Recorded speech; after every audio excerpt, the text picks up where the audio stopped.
अस्मदाचार्यपर्यन्तां वन्दे गुरुपरम्पराम्।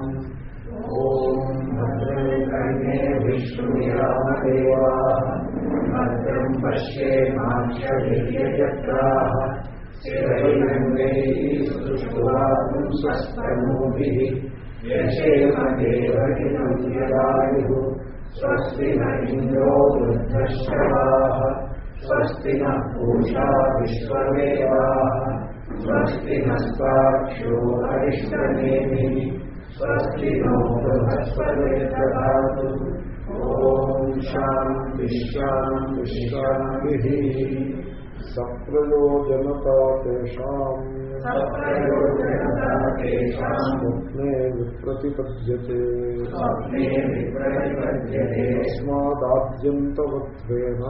तस्मादाद्यन्तवत्वेन शैव खलु ते स्मृता।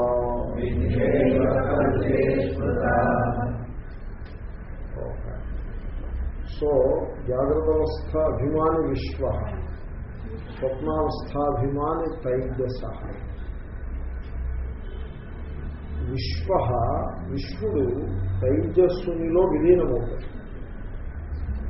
విశ్వడు తైజస్సుడు కలిసి ప్రాజ్ఞునిలో విలీనమవుతాడు. అంచేతనే మీకు స్వప్నావస్థలో జాగ్రత్త అవస్థ యొక్క స్మృతి ఉన్నది. స్వప్నం చూస్తున్నప్పుడు నేను జాగ్రత్త అవస్థలో ఫలానా అనే స్మృతే ఉన్నది. నిద్రావస్థ ప్రాజ్ఞుడిగా ఉన్నప్పుడు స్వప్నం యొక్క స్మృతి ఉండదు, జాగ్రత్త యొక్క స్మృతి ఉండదు. కాబట్టి అది విలీనమైన ప్రక్రియ. అది విలీనమైన దాని నుంచి మళ్ళీ బయటకు వచ్చేప్పుడు కూడా మీరు జాగ్రత్త నిద్రలో నుండి స్వప్నంలోకి వస్తారు, స్వప్నంలో నుండి జాగ్రత్తలోకి వస్తారు. బయటకు వచ్చే ప్రక్రియ కూడా అలాగే ఉంది. ఇంకేతనే నిద్రలో మనస్సు లేదు, ఇంద్రియాలు లేవు, దేహము లేదు, జగత్తు లేదు, ఏమీ లేదు. నిద్రలో ప్రాజ్ఞుడిగా ఉంటాను. ఎంత లాస్ట్ ఇయర్ అయింది ఊరికే గుర్తు చేస్తున్నాను. ప్రాజ్ఞుడిగా నిద్ర తెలివి వస్తుంది. తెలివి వస్తే మొట్టమొదటి మనస్సు ఉద్బుద్ధము. మనస్సును బట్టి ఒక అహంకారము అవన్నీ వస్తాయి. అప్పుడు దేహాభిమానం వస్తుంది. ఇదంతా కూడా తైజసావస్థ. అప్పుడు కళ్ళు తెరిచి చుట్టూ ఉన్నటువంటి ప్రపంచాన్ని చూడటం, స్పర్శ జ్ఞానంతో ప్రపంచాన్ని తెలుసుకుంటూ ఉండటం, అది జాగ్రత్త అవస్థ. కాబట్టి ప్రాజ్ఞలో నుండి తైజస్సుడు, తైజస్సులో విశ్వలో అన్నీ ఉంటాయి. మీకు ప్రాజ్ఞావస్థ స్మృతిలో ఉంటుంది, తైజసావస్థ కలగన్నది అది కూడా స్మృతిలో ఉంటుంది, జాగ్రత్త అవస్థ ఎలాగో అనుభవాన్ని ఇష్టం. ఇది వాటి యొక్క బయటకు వచ్చే ప్రక్రియ, విలీనమయ్యే ప్రక్రియ. ఇది ఉన్న యథార్థం. ఇంట్లో సప్రయోజనత ఇవన్నీ కూడా అర్థమైన arguments. This is how the thing is. కాబట్టి ఈ మూడు అవస్థలకి అతీతమైన తురీయ చైతన్యం ఏది కలదో అదే సత్యం. దాని యందు ఈ మూడు అవస్థలు అధ్యారోపితములు అవుతున్నాయి కనుక మూడు మిథ్యమే. అంతేగాని అలాగే దాన్ని వ్యవస్థ చేయాలి. కానీ ఈ జాగ్రత్త వ్యవస్థలో ఇదేదో లాభసాటి బేరంగా ఉంది కాబట్టి ఇది సత్యం అని, నష్టం వచ్చినప్పుడు మిథ్యని, నేను ఫిలాసఫీయా లేకపోతే ఏదైనా వ్యాపారం. అలా అయితే స్వప్నంలో కూడా లాభ నష్టాలు ఉంటాయి, సుఖ దుఃఖాలు ఉంటాయి. సుఖం ఉన్న స్వప్నం సత్యమని, దుఃఖం ఉన్న స్వప్నం అసత్యమని అంటారండి. కాబట్టి వాటి యొక్క విలీన ప్రక్రియను అర్థం చేసుకుని అన్నిటికీ అతీతమైన మూడు అవస్థలకి అతీతమైన ఆత్మతత్వం సత్యమని తెలుసుకోవాలి. కానీ సప్రయోజనత అనే ఒక ఆర్గ్యుమెంట్ ఒకటి పెట్టడం, ఇది ద్వైతవాదుల యొక్క తెలివి తక్కువ తప్ప దాంట్లో ఏమీ సారము లేదు. ఎందుకంటే ఈ ప్రయోజనత అనే ఆర్గ్యుమెంట్ అది పెద్ద ఆర్గ్యుమెంట్ కాదు. మీరు చూసుకోవాల్సింది ఆద్యంతవత్వాన్ని చూసుకోవాలి. ఆద్యంతాలు ఉన్నాయా లేదా? ఉన్నాయి. ఆద్యంతములు ఉన్నటువంటి స్వప్నము మిథ్యాన అనుభవం ఉందా లేదా? ఉంది. ఆద్యంతములు ఉన్న ఎండమాములు మొదలైనవి ఆద్యంతములు ఉన్నాయి, వాటికి అది మిథ్యనే అనుభవం ఉంది కదా. అంటే బస్ కథం. ఈ పరిస్థితి, ఈ రకమైన ఓపెన్ మైండ్ తోటి మన యొక్క జాగ్రత్త అవస్థానుభవాలు, జీవితం అని దేనికైతే పేరు పెట్టి మనం కాలక్షేపం చేస్తున్నామో ఆ జీవితం యొక్క అనుభవాల్ని ఈ సంస్కారాన్ని మనసులో పెట్టుకుని ఓపెన్ మైండ్ తోటి ఆ అనుభవాలని అంచనా వేసుకోవాలి. ఈ అనుభవం ఉన్నది, ఈ అనుభవం ఎటువంటిది, ఇది యథార్థమా? ఏంటి యథార్థం? జీవితంలో యథార్థం అనేది ఏమైనా ఉంటుందా? మీరు వెనక్కి తిరిగి చూసుకుంటే ఏది యథార్థం? ఏది యథార్థం? దృక్స్వరూపము తప్ప యథార్థం అనేది ఏది లేదు. చిత్రం అలా ఉంటుంది. అది రహస్యాన్ని తెలుసుకోవడంలోనే వివేకం ఉంటుంది మనిషికి. మీరు సినిమా 2 గంటలు సినిమా చూసి బయటకు వచ్చినప్పుడు ఈ 2 గంటల వ్యవస్థలో మీరు దాంట్లో ఏది యథార్థం? ఒకటే యథార్థము. అదేంటంటే ఈ దృక్స్వరూపం. ఆ సినిమాని చూసిన వాడి యొక్క చైతన్య స్వరూపం చూసారా, అది తప్ప మిగిలిన సర్వము అధ్యారూపము మిథ్య తప్ప ఏది సారము. ఆ విధంగా దాన్ని అర్థం చేసుకోవాలి. కానీ సప్రయోజనత అంటూ ఒక ఆర్గ్యుమెంట్, అదే అసలు ఆర్గ్యుమెంటే కాదు. ఇది మనం చూస్తున్నాం. తస్మాత్ జాగ్రత్త దృశ్యానాం స్వప్నే విప్రతిపత్తి దృష్ట. సప్రయోజనత అనడానికి ఆయన ఎలాంటి ఆర్గ్యుమెంట్ ఇచ్చారు? జాగ్రత్త అవస్థలో ఉండే పదార్థములకు సప్రయోజనత ఉంది, స్వప్నావస్థలో వాటికి కూడా ఉంది సప్రయోజనత. అయితే స్వప్నంలో ఉన్న వాటికి జాగ్రత్తలో వచ్చేప్పటికి అది వేస్ట్ పోయింది కదా. అంటే ఆ జాగ్రత్తలో ఉన్న వాటికి స్వప్నంలో పోయింది. ఈ రెండింటికి నిద్రావస్థలో పోయింది. బాధింపబడుట, నిషేధింపబడుట అన్నది అన్నిటికీ సమానం. దీంట్లో స్వప్నానికి జాగ్రత్తకి భేదమైన లేదు ఆ అంశంలో. కాబట్టి ఈ ఆర్గ్యుమెంట్ స్టాండ్ కాదు. అత మన్యామహే దేశామపి అసర్వం స్వప్నదృశ్యవత్ నాశంకనీయమితి.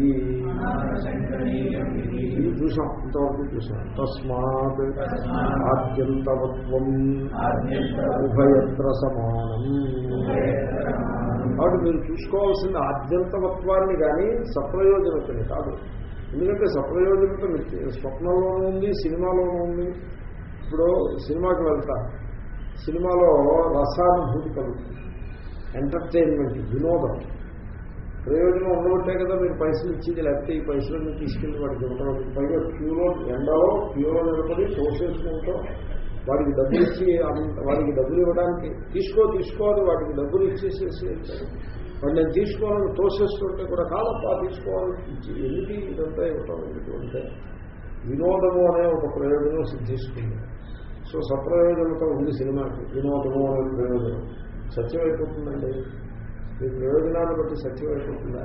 ఏమైనా అర్థం ఉందా ఆర్గ్యుమెంట్కి? దానికి ఇలాంటి ఆర్గ్యుమెంట్స్ రాసి పుస్తకాలు రాసిస్తూ ఉంటారు. ఈ రైతులు ఉన్నారు చూసారా, ఇలాంటి ఆర్గ్యుమెంట్లో శ్లోకాలు రాసిస్తూ ఉంటారు. శ్లోకం కాబట్టి సత్యం అనేది లోకంలో. కాబట్టి ఆద్యంతవత్వం ఉభయత్ర సమానం. ఉభయత్ర అంటే స్వప్నే జాగ్రత్త, స్వప్నావస్థలోనూ జాగ్రత్త అవస్థలోనూ రెండింటిలో కూడా ఆద్యంతవత్వం, ఆద్యంతములను కలిగి ఉంటాయి. అది సమానంగా ఉన్నది. కాబట్టి రెండు మిథ్యనే మనం సెటిల్ చేసుకోవాల్సి ఉంటుంది. ఇది మిథ్యైవ ఖలుతే స్మృత. కాబట్టి రెండు కూడా మిథ్యయే అని మహాత్ముల చేతను చెప్పబడినది. మిథ్య అనే విషయంలో మీకు స్పష్టమైన కల్పన ఉండాలి. మిథ్య అంటే అదేదో కర్ర వెరగదు, పాము చావదు అన్నట్టుగా ఉండకూడదు. అలా తెలుగులో సామెత ఉంటుంది. అది మిథ్య అంటే దాన్ని అలాగా ఇటు కాకుండా అడ్డు పెట్టకూడదు. ఇప్పుడు రజ్జు సర్పమే దృష్టాంతం. రజ్జువునందు సర్పాన్ని చూశారు, ఆ సర్పం మిథ్య. రజ్జు సర్పం మిథ్య కదండి, రజ్జు సర్పం మిథ్య. ఇప్పుడు ఆ దృష్టాంతాన్ని మనసులో పెట్టుకుంటే మీకు మిథ్య అంటే ఏమిటో స్పష్టంగా తెలుసుకోండి. అక్కడ సర్పం ఉందంటారా? ఉన్నట్టు కనపడమే కానీ ఉంది అని చెప్పడానికి వీలు. కాబట్టి కనపడుతుంది తప్ప ఉండదు, కానీ మిథ్య. ఓకే, కాబట్టి మిథ్యలో అస్థి అనేది ఉండదు. అస్థి అని అనడానికి వీల్లేదు. ఇప్పుడు రెండు ఉన్నాయి, అస్థి సిద్ధము, భాతి సిద్ధము అన్నది. ఇప్పుడు సినిమా ఉందనుకోండి, అది భాతి సిద్ధం. భాతి సిద్ధం ప్రకాశిస్తోంది కాబట్టి అది సిద్ధించింది అని మనం అనుకుంటున్నాం. కానీ అస్థి సిద్ధం కాదు. సరిపడిందా? భాతి సిద్ధమే కానీ అస్థి సిద్ధం కాదు. అస్థి సిద్ధము, భాతి సిద్ధము ఏదో అదే ఆత్మ. ఆత్మ అస్థి సిద్ధము, భాతి సిద్ధము. జగత్తు భాతి సిద్ధమే కానీ అస్థి సిద్ధము కాదు. కాబట్టి జగత్తు మిథ్య అంటే లేదంటే జగత్తు లేదు కానీ ఉన్నట్టుగా కనబడుతోంది. ఎందుకు ఉన్నట్టుగా కనబడుతోంది? మిథః పరస్పరం భవతి. ఇంద్రియములు మనస్సు యొక్క చలనాన్ని బట్టి ఉన్నట్టుగా కనబడుతోంది. ఇంద్రియాలు మనస్సు లేనప్పుడు ఉందని లేదు. ఇంద్రియాలు మనస్సు ఉన్నప్పుడు ఉంది, ఇంద్రియాలు మనస్సు లేకపోతే లేదు. సాపేక్షంగా ఇంద్రియ మనస్సు సాపేక్షంగా భాషిస్తోంది తప్ప స్వతంత్రంగా అస్థి కాదు. అది విషయం. కాబట్టి స్వప్నావస్థలో మీకు దర్శనమిచ్చినటువంటి జగత్ ఏ విధంగా మిథ్యయో జాగ్రత్త అవస్థలో జగత్తు కూడా మిథ్యయే. అపూర్వం స్థాని ధర్మోహి యథా స్వర్గ నివాసినాం ఆనయం ప్రేక్షతే గత్వా దైవేహ సుశిక్షితః. ఇది మళ్ళీ కొంచెం డిఫికల్ట్ వెర్స్, ఇది ఒక కష్టమైన వరుసలో పడ్డానికి కొంచెం మీరు ఓపిక దాన్ని వర్కౌట్ చేసుకోవాలి. మీరు మీకు ఓపుకున్నారంటే నాకున్నా ఓపిక ముందు నాకు ఓపుకుంటే మీకు వస్తుంది. సో దీన్ని మామూలుగా ఒక పదం ఒకటి తెలుగులో వాడుతూ ఉంటారు. మీరు విన్నారో లేదు, గడేరా విన్నారా? అయితేనా గడేరా. గడేరా అంటే అది తెలుగు పదం కాకపోవచ్చు, ఉర్దూ పదం ఏదో అవ్వచ్చు. కఠిన అంతా స్మూత్ గా వెళ్తూ సడన్ గా డిఫికల్ట్ వస్తే దాన్ని ఏమంటారు? గడేరా. అలా ఉండాలి. ఎవరో పెద్దలు వాడుతుంటే విన్నాను. సో అన్ని శ్లోకాలు సరళంగా స్మూత్ గా వెళ్ళిపోతూ ఉంటాయి, మధ్యలో ఒక శ్లోకం డిఫికల్ట్ శ్లోకం వస్తుంది. ఇది గడేరా శ్లోకం. సో దీనికి చూద్దాం, దీనికి అవతారికి ఉండాలి. ఆ శ్లోకం యొక్క స్వరూపం తెలియాలంటే ముందు అవతారికి మించిపోయింది. స్వప్న జాగ్రద్భేదయో సమన్వాత్ జాగ్రద్భేదానాం అసత్వమితి యదుక్తం తదసత్. అది పూర్వపక్షం. ఏమంటే స్వప్న భేదములు, భేదములు అంటే భిన్న భిన్నములుగా అనుభవానికి వచ్చే పదార్థములు. భిన్న భిన్నత్వేన ప్రతీయమాన పదార్థా ఇదర్థములు. సో భేదములు, స్వప్నంలో భేదాలు ఉన్నాయి, భిన్న భిన్న పదార్థాలు ఉన్నాయి. జాగ్రత్తలో భిన్న భిన్న పదార్థాలు ఉన్నాయి. రెండో ఒకటే నుండి స్వప్న జాగ్రత్త భేదయో సమత్వాద రెండో ఒకటే. మళ్ళీ దీంట్లో ఒకటి సత్యం ఇంకొకటి అసత్యం అలాగేమీ లేదు, రెండో ఒకటే. కాబట్టి రెండు ఒకటే అని మీరు సెటిల్ చేస్తే దాని నుంచి కంక్లూషన్ ఏమొస్తుంది? స్వప్న భేదములు, స్వప్నంలో ఉండే భిన్న పదార్థములు మిథ్యగనుక, అసత్యములు కనుక. అసత్ అంటే లేనిది అని అర్థం, అసత్ అంటే ఉన్నది, అసత్ అంటే లేనిది. సో అసత్తులు కనుక, అది అసత్యములు కనుక. మరి రెండు సమము అంటే అర్థం ఏంటండి? జాగ్రత్త భేదాలు ఏమిటవుతాయి? ఇవి కూడా అసత్తులే అవుతాయి అని మీరు కంక్లూషన్ ఇచ్చారే, ఈ కంక్లూషను అయుక్తం, ఇది సరిగ్గా లేదు. ఇది యదుక్తం అని మీరు ఏదైతే చెప్పారో తద్ అసత్. అసత్ అంటే తప్పు, తప్పు అని అర్థం. లేదు అని కాదు, మీరు చెప్పారు కదా, కాబట్టి తప్పు. ఏమంటే ఎవరు చెప్తున్నారు మీరు? జాగ్రత్తలో స్వప్నం సమానమా? సమానం. కాబట్టి స్వప్నం మిథ్యే కనుక జాగ్రత్త కూడా మిథ్యేనా? ఇంకేమి తేడా ఏం లేదా? తేడా అంటే ఎటువంటి తేడా? జాగ్రత్త సత్యం, స్వప్నం మిథ్య, అలాంటి తేడా ఉంది. అంటే అన్ని మిథ్యేనా అని మీరు అలా చెప్పేయడమేనా? మీరు చెప్పింది తప్పు.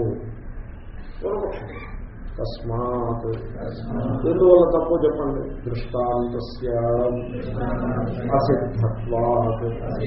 మీరు ఇచ్చిన దృష్టాంతం తప్పు. జాగ్రత్త అసత్ అని చెప్పడానికి మీరు ఏ దృష్టాంతం ఇస్తున్నారు? స్వప్నం దృష్టాంతం ఇస్తున్నారు. అసలు ఆ దృష్టాంతమే వస్తుంది. స్వప్నం మిథ్యే, అది ఒప్పుకుంటాం. కానీ జాగ్రత్తకి స్వప్నం దృష్టాంతమే కాదు. అసలు దృష్టాంతం అంటే అక్కడ ఉన్న పరిస్థితి ఇక్కడ వర్తిస్తుంది. దృష్టాంతం అయితే దృష్టాంతమే కాకపోతే అప్పుడు ఇంకా మీరు స్వప్నాన్ని మిథ్యను నిరూపించినా ఉపయోగమే ఉంటుంది. అలా వర్కౌట్ చేసుకొస్తారు. ఎలా కథం ఏమిటండి? స్వప్న దృష్టాంతం ఎలా తప్పు? జాగ్రత్తకి స్వప్న దృష్టాంతం ఎందుకు కాదు అంటే నహి జాగ్రద్దృష్టా ఏవా ఏతే భేదాః స్వప్నే దృశ్యంతే. కాబట్టి స్వప్నంలో మీరు అనేక భేదాలు చూస్తాం. భేదములు అంటే భిన్నముగా అనుభవానికి వచ్చే పదార్థములు, అనేక భిన్న పదార్థాలను చూస్తూ ఉంటారు. వాటిల్లో చాలా మటుకి మీరు జాగ్రత్తలో చూసినవే చూడొచ్చు దాకా ఒప్పుకున్నాం. కానీ స్వప్నంలో మీరు చూసిన పదార్థాలు అన్నీ 100% జాగ్రత్తలోంచి వచ్చినవే అని చెప్పగలరా? చెప్పలేదు. కాబట్టి జాగ్రత్తలో మనకి అనుభవానికి వచ్చిన పదార్థాలు అన్నీ యథాతథంగా మళ్ళీ స్వప్నంలో రావాలని వీలేదు లేదు. స్వప్నంలో మీరు 10 పదార్థాలు చూశారనుకోండి, దాంట్లో 9 జాగ్రత్తలో చూసినవి అయ్యి ఉండొచ్చు, మెడిటేషన్ అవ్వచ్చు. కానీ అట్లీస్ట్ 1 న్యూ థింగ్ ఉంటుంది, తప్పనిసరిగా కొత్తది అవుతుంది. ఓకే ఉందనుకోండి సపోజ్. అంటే ఏమిటి? సో అదే నకి జాగ్రత్త దృష్టా ఏవ ఏతే భేదా స్వప్నే దృశ్యంతే. ఏతే భేదా, ఈ భేదములు జాగ్రత్త దృష్టా ఏవనా, జాగ్రత్త దృష్టములు మాత్రమే కాదు, జాగ్రత్త దృష్టములు ఉంటాయి, అంతకంటే కూడా అధికంగా కొన్ని ఉంటూ ఉంటాయి. కింతని అంటే జాగ్రత్త దృష్టములు మాత్రమే కాకపోతే ఇంకేమిటంటావు అని ప్రశ్న. దానికి సమాధానం చెప్తున్నాడు. పూర్వపక్షి వర్కౌట్ చేసుకొస్తున్నాడు. అపూర్వం స్వప్నే పశ్యతి, ఇంతకుముందు ఎన్నడూ చూడని దాన్ని అపూర్వము ఉంటారు. ఇంతకుముందు ఎప్పుడూ అనుభవించనిది దాన్ని వీడు స్వప్నంలో చూస్తాడు. కాబట్టి సో మొత్తానికి స్వప్నానికి జాగ్రత్తకి ఎంతో కొంత వైలక్షణ్యం చూపించాలి. చూపిస్తే స్వప్నం దృష్టాంతం కాలేదు అని చెప్పాలి. చెప్తే అదిగో స్వప్నం మిథ్య కాబట్టి జాగ్రత్త మిథ్య అనే ఆర్గ్యుమెంట్ వీగిపోతుంది. అది అప్రోచ్. ఓకే ఓకే స్వప్నంలో అపూర్వాన్ని చూస్తాడు, ఇంతకుముందు చూడని దానిని చూస్తాడు. ఇంతకుముందంటే ఇంతకుముందు అంటే జాగ్రత్తలో ఎప్పుడు చూడనివి స్వప్నంలో చూస్తాడు. ఫర్ ఎగ్జాంపుల్ చతుర్దంతం గజం ఆరూఢం అష్టభుజమాత్మానం మన్యతే. అది వాడికి అలా వచ్చింది కదా. ఓ ఏనుగు మీద ఎక్కాడు, వీడికి 8 చేతులు ఉన్నాయి. ఎక్కిన వాడికి ఆత్మానం మన్యతే, అష్టభుజం 8 చేతులు ఉన్నాయి. అంటే మానవుల మస్తిష్కం అలా వర్క్ చేస్తూ ఉంటుంది.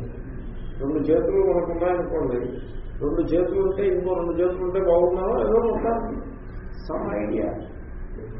మీరు 2 కంటే ఎక్కువ అని ఎప్పుడైతే అన్నారో 4 అవ్వచ్చు, 6 అవ్వచ్చు, 8 వెళ్ళింది. కాబట్టి 8 చేతులు ఉన్నాయి, నాకు 8 చేతులు ఉన్నాయి. నేను స్వప్నంలో ఏనుగు ఎక్కాను, విజయారూఢ.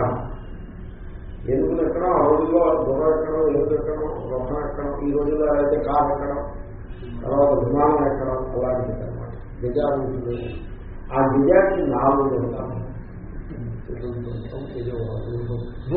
తెలియదు. అదే స్వప్నం వచ్చింది. ఈ స్వప్నంలో ఈ అష్టభుజం అపూర్వం, చతుర్థంలో కూడా అపూర్వం. అపూర్వాన్ని స్వప్నంలో చూశాడా లేదా? చూశాడు. అయితే ఏమిటంటాం? మంచిదే చూశాడు, మంచిది. అన్యదపి ఏవం ప్రకారం అపూర్వం పశ్యతి స్వప్నే. ఈ ఉంటే మేమేదో 2 దృష్టాంతాలు చెప్తాం. ఇంకా ఇలాంటివి అనేక రకాలైన అపూర్వాలు స్వప్నంలో మనుషులు చూస్తూ ఉంటారు. ఎప్పుడు ఎరగని కనీటి ఎరగని స్వప్నంలో దర్శిస్తూ ఉంటారు. ఓకే తద్ నాణ్యేన అసతా సమమితి సదేవా.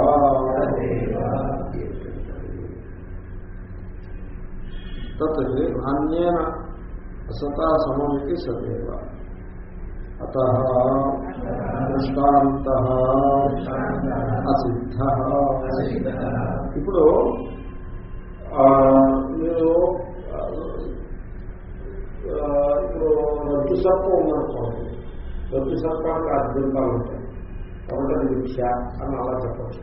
ఇప్పుడు ఈ చతుర్దంత గజం ఉంది.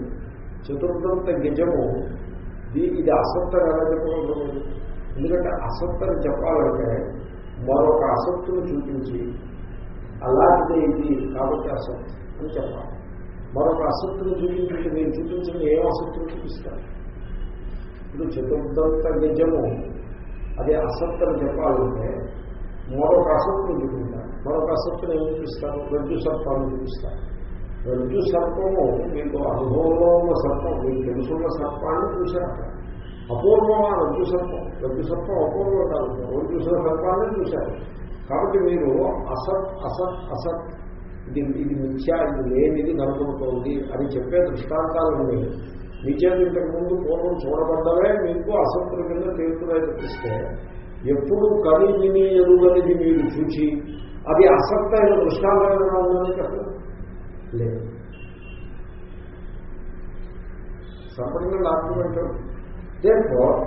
అది అన్యేన అసత తత్ తత్ న సమం.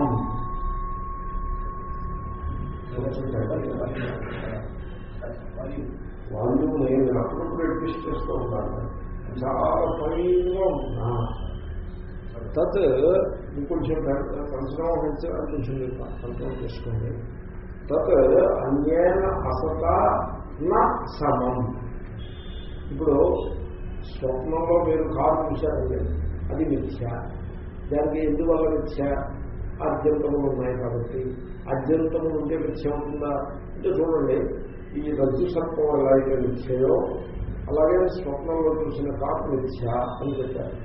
బాగానే ఉంది. అంటే ఏమిటి? స్వప్నంలో చూసిన కారు అసత్తని చెప్పాలంటే అసత్తైన మరో దానితో దీనికి సామ్యము కలదు అని చెప్పాలి. ఇప్పుడు కూడా సామ్యాన్ని బట్టి అది అసత్తు కనుక ఇది కూడా అసత్తని మీరు నిర్ధారించాలి. అలాగే నిర్ధారించవచ్చు, ఏమి సమస్య కాదు. మీరు చూసినటువంటి రజ్జు సర్పం అసత్తు, ఈ స్వప్నంలో చూసిన కారు కూడా రజ్జు సర్పం వంటిదే. కాబట్టి అసత్తు అయినటువంటి రజ్జు సర్పంతో ఇది సమానంగా సామ్యాన్ని కలిగి ఉన్నది కనుక ఇది కూడా అసత్తు అని చెప్పచ్చు. చతుర్దంత గజము అసత్తని చెప్పడానికి మీకు దృష్టాంతమే లేదు, ఎందుకంటే అపూర్వం.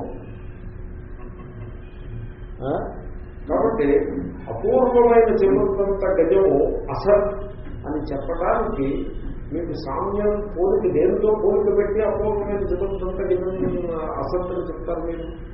కాబట్టి అది అసత్యం చెప్పడానికి ఏం లేదు. ఓకే, అయితే ఏమిటంటాం? ఇది సదేవా, అది సత్తమే అంటారు. స్వప్నంలో చూసిన చతుర్దంత గజం సత్. ఏ ఆర్గ్యుమెంట్ ఏంటిది? చాలా విడ్డూరంగా లేదా ఆర్గ్యుమెంట్? విడ్డూరంగానే ఉంటుంది. పూర్వపక్షాలు ఉన్నాయి, అలాగే ఉంటాయి. కొంచెం అవుతుంది.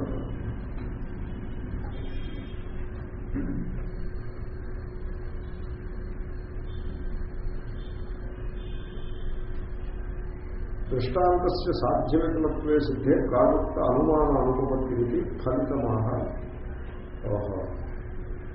వ్యాప్తిభూమం దోషయం వ్యాప్తిభంగం దోషమాహ దృష్టాంతస్య. ఓకే, అంటే నేను అంటూ ఇంకా అయినా వెరిఫై చేస్తున్నాను ఒకసారి. అథైవేహ వ్యవహారభూమో సుశిక్షితం తస్య స్వప్నస్య స్థానజన్యత్వాది స్వప్నేతి సమత్వమాఖ్యంతవత్వాది. ఓకే, తస్మాదితి వ్యాప్తిభూమం దోషయం వ్యాప్తిభంగం దోషమాహ. పూర్వదర్శనమేవ అన్యదపి త్రినేత్రత్వాది అనుమాన తస్మాదితి. కాబట్టి ఇప్పుడు స్వప్న దృశ్యము మిథ్య. అనుమానం చెప్పండి మీరు. స్వప్న దృశ్యం మిథ్య ఆద్యంతవత్వ రజ్జు సర్పవత్ అని అనుమానం చెప్పాలి కదా. ఆ అనుమానాన్ని మీరు చతుర్దంత గజానికి ఎలా అన్వయిస్తారు? ఎందుకంటే చతుర్దంత గజము అపూర్వం. ఎప్పుడు ఇంతకుముందు కని విని ఎరుగలని చూశాడు, అది అసత్యం మీరు ఎలా నిర్ధారిస్తారు? కాబట్టి అది సత్తే. అత దృష్టాంత అసిద్ధ. కాబట్టి స్వప్నంలో మీరు చూసినవన్నీ, కొంతమంది స్వప్నంలో దేవుణ్ణి వాడిని చూస్తారు. ఆ దేవుడు చెప్పాడంట. స్వప్నంలో దేవుడు చెప్పాడు కేవలం అవగాహన. చెట్టు కింద ఒక విగ్రహం ఉంది, ఆ విగ్రహం పూజలు పునస్కారాలు లేకుండా అలా ఎండకి ఎండుతో నాటుకోవాలని పడుతుంది. అలా దేవుడు పాపం చాలా కష్టపడిపోతున్నాడు. నువ్వు వెళ్ళి ఆ విగ్రహాన్ని తవ్వి బయటికి తీసి దేవాలయం కట్టి చక్కగా దేవుడికి ఎండ వాన లేకుండా చేసి ధూపదీప నైవేద్యాలు పెట్టకపోతే దేవుడు పాపం ఆటంతో బాధపడుకుంటున్నాడు అని స్వప్నంలో దేవుడు కనపడి చెప్తారు. వీళ్ళు వెళ్ళి మొన్నాడు తగ్గితే అక్కడ ఆ విగ్రహం ఉంటుంది. ఇది అపూర్వమే కదా. ఈ అపూర్వం అసత్తం ఎలా అంటాం? కాబట్టి చతుర్థంలో అపూర్వం ఉంది, అపూర్వాన్ని అసత్తం ఎలా అంటాం? దృష్టపూర్వం అయితే ఇంతకు ముందు దృష్టపూర్వాన్ని ఒకదాన్ని సాగు చేసి అదిగో అది అసత్, ఎందువల్ల ఆద్యంతంలో కలిగి కనుక, అలాగే ఇది కూడా అసత్ ఆద్యంతంలో ఉన్నాయి కనుక అని నువ్వు చెప్పచ్చు. ఈ ఆద్యంతత్వమునే హేతువుని దృష్టపూర్వాలకి మీరు అన్వయం చేసుకోవచ్చు, కానీ అపూర్వానికి ఎలా అన్వయం చేస్తాం? కాబట్టి అపూర్వమును అసత్ అని చెప్పే అంశం లేదు. సో స్వప్నంలో మిగతా అంశాలన్నీ నిశ్చయినా ఈ అపూర్వ అంశాలు నిశ్చయం అవడానికి వీల్లేదు. కాబట్టి స్వప్నంలో కొన్ని అంశాలు అసత్తులు కాకుండా అవి సత్తులు అంటుంటే నువ్వు ఆ స్వప్నాన్ని జాగ్రత్తకి నువ్వు దృష్టాంతం ఎలా చేస్తున్నావు? నీ స్వప్నమే శరీరం కాకపోతే ఈ స్వప్నాన్ని దృష్టాంతం చేసి స్వప్నం నిశ్చయంగా జాగ్రత్త నిశ్చయంగా ఎలా చెప్పగలవు అని పూర్వపక్షి యొక్క సిద్ధాంతం.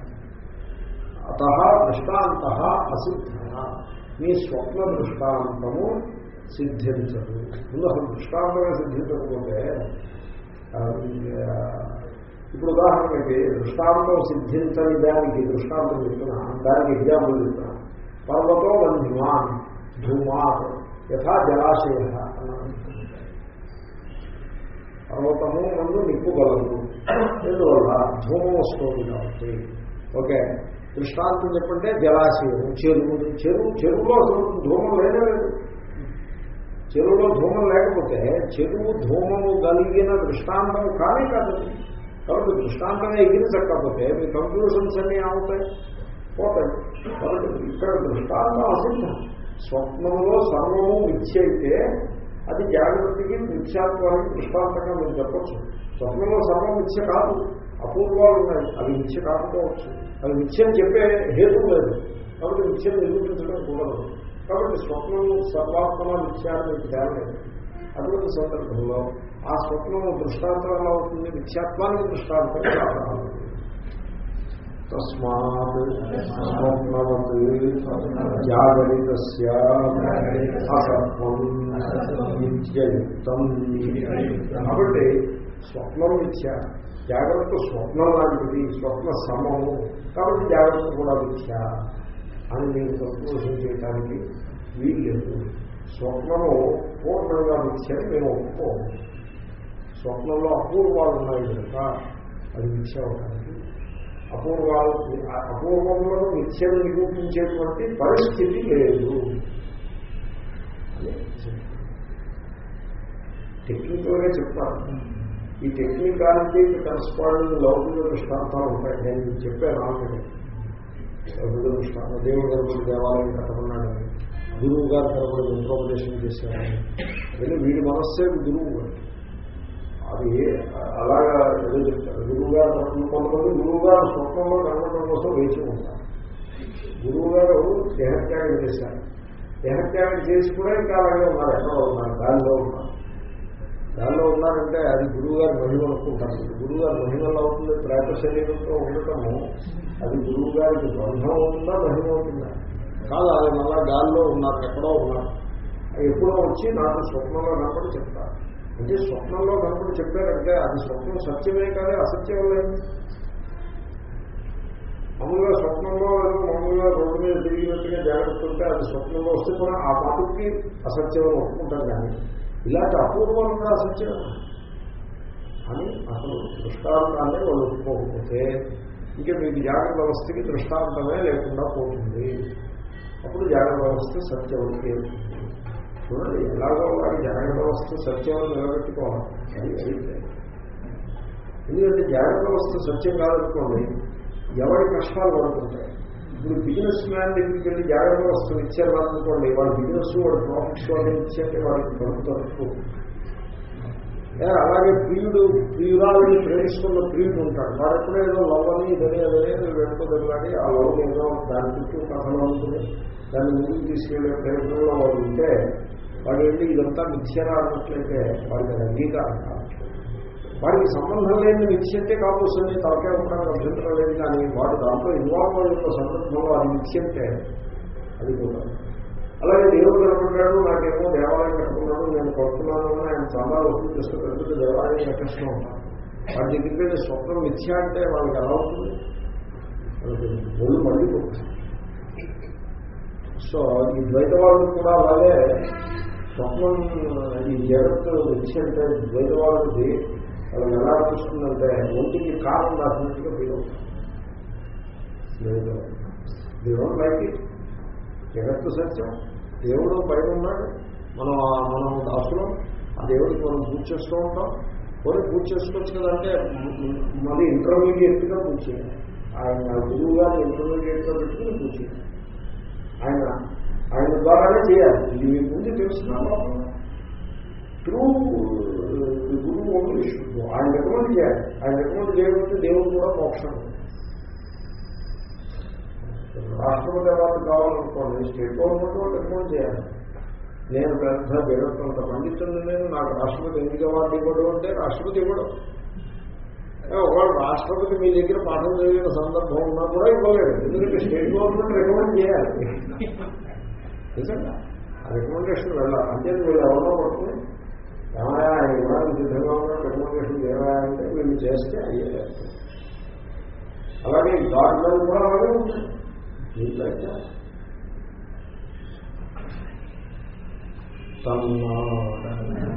ఈ ఆర్గ్యుమెంట్ అంతా కూడా తప్పు, ఇది అంగీకారం కాదు. ఇప్పుడు శ్లోకం చూడండి. అపూర్వం స్థాని ధర్మ అని. ఇప్పుడు అపూర్వం మీరు చూసిన చతుర్థ గజము అది మీరు చూసారా? అది అపూర్వము కరెక్టే. అపూర్వం కనుక సత్యము నిర్ధారణ చేయడానికి వీల్లేదు. అది అపూర్వము, అది స్థాని ధర్మము. స్థాని అంటే ఏమిటో మీకు తెలియాలి. చూడండి, మీరు అజ్ఞానం చేతను ఏదైనా మీరు ఆరోపిస్తారో, ఆ ఆరోపించేప్పుడు దేని యందు ఆరోపిస్తారో దానికి స్థాని. ఓకే, మీరు రజ్జువునందు సర్పాన్ని ఆరోపించినప్పుడు అజ్ఞానం చేత స్థాని ఏమిటవుతుంది? రజ్జువు అవుతుంది. రజ్జువు స్థాని. స్థాని అంటే అక్కడ ఉన్నది, అది స్థాని. ఏమంటే ఇప్పుడు రజ్జువునందు సర్పమే ఎందుకు ఆరోపించబడుతుంది? సర్పము కానీ మాల కానీ అది మాత్రమే ఎందుకు ఆరోపించబడుతుంది? ఓ ఏనుగునో ఓ పర్వతాలను ఎందుకు ఆరోపించరు అంటే, ఇప్పుడు ఆరోపించే సందర్భంలో అజ్ఞానం చేత ఆరోపించేప్పుడు కూడా దానికి ఒకసారి లాజిక్ ఉంటుంది. అజ్ఞానంతో చేసే ఆరోపానికి కూడా లాజిక్ ఉంటుంది. దాన్ని స్థాని ధర్మము. కాబట్టి ఇప్పుడు రజ్జు ఉందనుకోండి, మీరు ఇలా అర్థం చేస్తే చూడండి, రజ్జువునందు ఎవరు కూడా ఏనుగునో లేకపోతే గదనో ఎవరో ఆరోపించటం లేదు. రజ్జువునందు సర్పాన్ని మాత్రమే ఆరోపిస్తున్నారు. కాబట్టి రజ్జువునందు చూడబడే సర్పము సత్యము అని అలా చెప్తారండి. అలా ఎక్కడైనా ఆర్గ్యుమెంట్ ఉంటుందా? ట్రూ, నువ్వు చెప్పింది సత్యం. రజ్జువునందు ఏనుగునో కుక్కపిల్లనో ఎవరో ఆరోపించడు, సర్పాన్నే ఆరోపిస్తాడు. ఎందుకని? ఆ రజ్జువుకి ఉండే ధర్మము ఇలా కొడుకుగా ఉండడం, అది ఇలా కొద్దిగా ఒక్కరగా కూడా ఉండడం, ఇవన్నీ ఆ రజ్జువు యొక్క ధర్మాలు. ఆ రజ్జువు యొక్క ధర్మాలు ఏం చేస్తాయంటే ఆ ఆరోపించబడే దానిని ప్రభావితం చేస్తాయి. ఆ రజ్జువు యొక్క ధర్మాలను ఒక రోల్ ప్లే చేస్తాయి. ఆ రోల్ కారణంగా వీడు ఏనుగును ఆరోపించడం, పావును ఆరోపిస్తాడు. అంతేగాని ఆ సందర్భంలో ఏందాన్ని ఆరోపించాడు. ఆ విధంగా ఆ స్థానిక ఉండే ధర్మము అది కొంత ఆరోపాన్ని ప్రభావితం చేస్తున్నమాట వాస్తవం. అంత మాత్రం చేత ఈ ఆరోపం వెనక కొంత లాజిక్ ఉంది కాబట్టి, ఏనుగు ఆరోపించకుండా సర్పాన్ని ఆరోపించాడు, లేకపోతే ఒక మాలని ఆరోపించాడు రజ్జువు మీద, కాబట్టి చాలా లాజికల్గా వీడు ఆరోపించాడు కాబట్టి అది సత్యము అవ్వాలి అని అలాగే ఏమైనా ఉంటుందా? లాజిక్ అలా ఆరోపించుంటుందని ఉండదు. నువ్వు చాలా లాజికల్గా ఆరోపించిన మాట వాస్తవం అయినా కూడా అది మిథ్యే. అదే ఎందుకు ఆరోపించాడు అంటే అది స్థాని ధర్మం అలాగే. కాబట్టి అలాగే చతుర్థంత గజాన్ని మీరు చూసేటంటే, ఇప్పుడు జాగ్రత్త వ్యవస్థలో ఉండే స్థాని ఎవరు? విశ్వ. కాబట్టి స్వప్నావస్థలో ఉండే స్థాని ఎవరు? తైజస. ఆ తైజస్సుని యొక్క ధర్మం ఆ తైజస్సుడు కేవల మనఃప్రధానుడే ఉంటాడు. కేవల మనఃప్రధానుడు, ఇంద్రియముల యొక్క సపోర్ట్ సహకారం ఏమి ఉండదు. కేవల మనఃప్రధానుడై ఉందా అనేటువంటి ఒక విలక్షణమైన పరిస్థితి ఆ స్థానికి, ఆ తైజస స్థానికి ఉన్నది. ఆ కారణంగా ఇంద్రియ సహకారం, ఇంద్రియాలతో చూడటం ప్రారంభిస్తే చతుర్థంత గిజం మీకు ఎక్కడ కనపడదు, ద్విదంత గిజమే కనపడుతుంది. అలాగే అష్టభుజం ఉండదు, విభుజుడే కనపడతారు. అక్కడ ఇంద్రియాలు ఏం చేస్తాయంటే ఆ మనస్సు యొక్క కల్పనకి కూడా ఒక స్ట్రక్చర్ని ఇస్తాయి. వేరే ఇంద్రియముల యొక్క సహకారం లేకుండా బహిష్కృత్యం తీసుకోవాల్సి కేవలమైన మనస్సు యొక్క చలనం వల్ల కనపడే దాంట్లో ఫికిల్నెస్ ఎక్కువ ఉంటుంది, చాంచల్యం ఎక్కువ ఉంటుంది, స్థిరత్వం తక్కువ ఉంటుంది. సో దాని చేత ఏమైపోతుంది, ఇది ఎలా ఉంటుందంటే మీకు తాడు చూపించి దాని మీద మిస్టేక్ చేస్తే పాలనో లేకపోతే మాలనో మిస్టేక్ చేస్తారు. అలా కాకుండా కేవలం సినిమా చదవాలంటే దాన్ని ఒక దాన్ని చూపించి ఇప్పుడు మిస్టేక్ చేయడం ప్రారంభిస్తే ఏ మిస్టేక్ అయినా చేయొచ్చు. ఎందుకంటే అక్కడ స్థాని యొక్క క్యారెక్టర్ అలా అయిపోతుంది. కాబట్టి కేవలము మనస్సు యొక్క చలనం చేత మాత్రమే నిర్ధారించబడే స్వప్నావస్థలో పూర్వ దృష్టములు వచ్చేస్తాయి, అపూర్వములు వచ్చేస్తాయి. చేతనం అది స్థాని యొక్క ధర్మం చేతను మీరు అపూర్వం చూడడం కష్టపడుతోంది తప్ప, అంతేగాని అపూర్వం అనేది ఒక యథార్థమైన భేదం కింద మీరు స్వీకరించడానికి వీలు లేదు. అపూర్వం స్థాని ధర్మ అని ఆర్గ్యుమెంట్. ఈ శ్లోకం కొంచెం జాగ్రత్తగానే గమనించాల్సి ఉంటుంది. చూద్దాం, అప్పుడే అవ్వలేదు, ఇప్పుడే మనం దాంట్లో ప్రవేశిస్తున్నాము. చూడండి, ఈ ఇంద్రియాలన్నీ కూడా నిద్రపోతూ ఉంటాయి, దేహము కూడా నిద్రపోతూ ఉంటుంది, విశ్రాంతిలో పడుతుంది. అప్పుడు మనస్సు అది చలనాన్ని ప్రారంభిస్తుంది, అది తిరగడం ప్రారంభిస్తుంది చంచలంగా. అప్పుడు అదేం చేస్తుందంటే మనకి ఓ ప్రపంచాన్ని అది నిర్మాణం చేసుకుంటుంది. సో మామూలుగా జాగ్రత్త వ్యవస్థలో ఇంద్రియములు, దేహము, ఆ ఇంద్రియముల యొక్క సహకారంతో బహిష్కృజ్ఞతో మనస్సు ఏ ఏ కల్పనలను సుతరాము చేయజాలదో అటువంటి కల్పనలను కూడా హ్యాపీగా చేసుకుంటూ పోతుంది. ఎందుకంటే ఇంద్రియాలు అడ్డు రావు.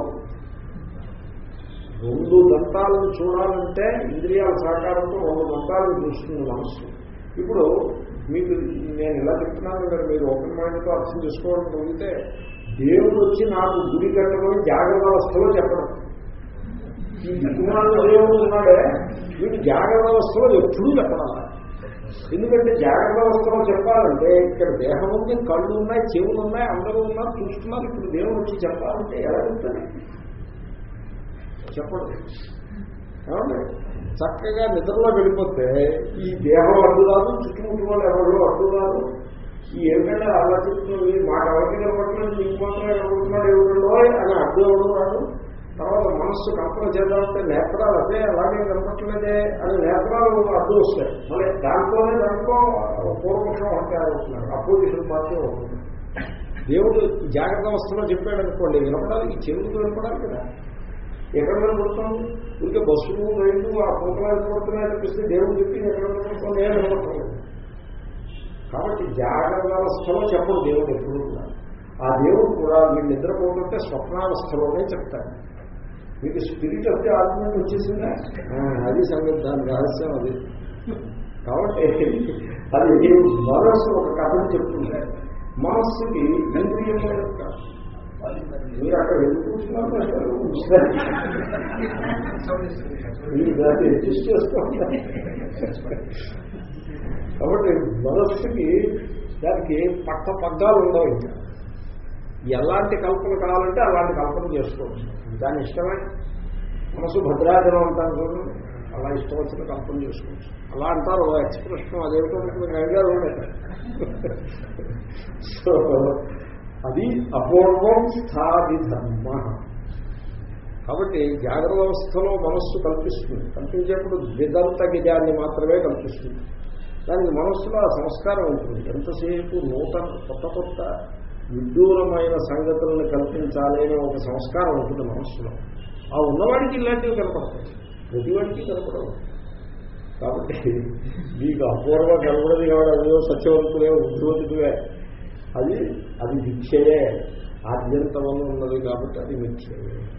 మరి అపూర్వత్వాన్ని ఎలా ఎక్స్ప్లెయిన్ చేస్తారంటే స్థాని ధర్మం అయ్యాది.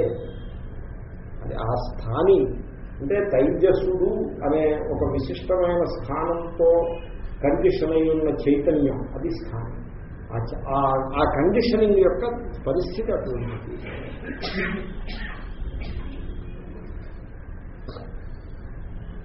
స్వప్నే దృష్టం అపూర్వం యన్మన్యసే నతత్ స్వతసిద్ధం. ఇప్పుడు చూడండి, స్వప్నంలో నువ్వు చూశావు, ఇది అపూర్వము కాబట్టి సత్యము. సత్యము అంటే ఏమిటి? స్వతసిద్ధము. ఇప్పుడు ఘటాన్ని జాగ్రత్త అవస్థలో చూశారు, అదే స్వప్నంలో చూశారనుకోండి, ఈ స్వప్నంలో చూసిన ఘటన స్వతసిద్ధం కాదు. జాగ్రత్త వ్యవస్థలో ఘటాన్ని చూశారు, ఆ సంస్కారం మనస్సులో ఉండే, ఆ సంస్కారమే ఉద్బుద్ధమైంది. కాబట్టి మనస్సులో అంతర్గతమై ఉన్న సంస్కారం మీద అపేక్షితమై ఆ సంస్కారాన్ని అపేక్షిస్తూ కనపడింది తప్ప స్వతసిద్ధం కాదు. కానీ ఆ చతుర్థంత గజం ఉన్నదే అది అది అది స్వతసిద్ధం, అది అపూర్వం కాబట్టి స్వతసిద్ధం అని వాడు ఆర్గ్యుమెంట్. ఈ ఆర్గ్యుమెంట్ తప్పు. అపూర్వమైన మాట వాస్తవమే కానీ స్వతసిద్ధం కానక్కర్లేదు. అపూర్వం కూడా మనస్సు యొక్క చలనము మాత్రమే. అపూర్వన్యం మన్యసే నతత్ స్వతసిద్ధం. అదేదో స్వతసిద్ధమని మేము అనుకోవడానికి వీలు లేదు. అదే అయితే ఇప్పుడు చూడండి,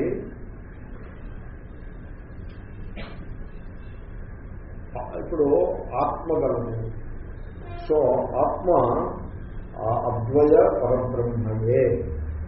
ఆ అద్వయ పరబ్రహ్మయైన ఆత్మ జాగ్రత్త అవస్థకి స్వప్నావస్థకి కూడా అదే అధిష్టానం. కాబట్టి అధిష్టానమైన అద్వయ పరబ్రహ్మ రిఫరెన్స్తో మీరు చూసుకుంటే స్వప్న దృశ్యాలకి జాగ్రత్త దృశ్యాలకి భేదము లేదు. అలాగే కాబట్టి మీకు డ్రీమ్ అండ్ వేకింగ్ దానికి ఉండే భేదాన్ని చూసేప్పుడు మనం ఎలా చూడాలి? భేదాన్ని ఎలా ఇక్కడ చూస్తున్నది ఎలాగంటే వాటిలో మనకు అనుభవానికి వచ్చేటువంటి భేదములు, భిన్న భిన్న పదార్థములు, వాటి యొక్క సత్యత్వము ఎట్టిది అనేది మీమాంస చేస్తున్నాం. ఆ సత్యత్వాంశంలో భేదం ఉందా? అది పట్టుకోవాలి. కానీ జాగ్రత్తలో కనపడాలి లేవో స్వప్నంలో కనపడుతున్నాయి కాబట్టి అదేదో పెద్ద తేడా అని అనుకోదు. చూడండి, అధిష్టానము చూసుకుంటే జాగ్రత్త అవస్థ యొక్క అధిష్టానం ఏ అద్వయ పరబ్రహ్మయో, ఏ ఆత్మయో, అదే స్వప్నావస్థ యొక్క అధిష్టానం కూడా. కాబట్టి అధిష్టాన దృష్ట్యా జాగ్రత్త అవస్థ స్వప్నావస్థ రెండు ఒకటే. అది కాదు పాయింట్. తర్వాత జాగ్రత్త అవస్థలో చూడనివేమో కొన్ని స్వప్నావస్థలో చూడడం కూడా సంభవమే. ద పాయింట్ ఈజ్ ఆద్యంతమత్వము అనే ధర్మము జాగ్రత్త దృశ్యములకు స్వప్న దృశ్యములకు సమానంగా వర్తిస్తుంది, అపూర్వాలకు కూడా అదే వర్తిస్తుంది. కాబట్టి అపూర్వములు కూడా మిథ్యయే, అపూర్వాలు కాకుండా దృష్టపూర్వాలు ఎలాగూ మిథ్యయే. కాబట్టి ఆ మనస్సు యొక్క ఒక నిరంకుశమైన ప్రవృత్తి స్వప్నం. మనస్సు యొక్క చలనం మీద కొంత అంకుశం పడి వచ్చిన ప్రవృత్తి జాగ్రత్త. కాబట్టి జాగ్రత్తలో కనబడే దృశ్యాల మీద ఒక కొంత లాజిక్ అండ్ స్ట్రక్చర్ ఉన్నట్టు, స్వప్న దృశ్యాల్లో ఆ లాజిక్ అండ్ స్ట్రక్చర్ కొంత ఉంటుంది, కొంత ఉండదన్నట్టుగాను అలాంటి భేదం ఉన్నది. అది స్థాని ధర్మంలో వచ్చిన భేదం తప్ప, స్థాని అంటే ఆత్మచైతన్యం. ఆత్మచైతన్యం కండిషన్డ్ బై జాగ్రత్త, ఆత్మచైతన్యం కండిషన్డ్ బై స్వప్న. అటువంటి స్థాన భేదంలో, స్థాన ధర్మాల్లో వచ్చిన భేదం దట్ అకౌంట్స్ ఫర్ ది అపూర్వత్వం. అంతేగాని అపూర్వత్వం ఉంది కాబట్టి అది సత్యము, కాబట్టి స్వప్నము నిత్యమి దృష్టాంతమే కాదు అనే ఆర్గ్యుమెంట్ నిలబడదు. అవలేదప్పుడే ఇంకా దీని మీద ఆయన ఇంకా హడావుడి చేస్తారు భాష్యకారు.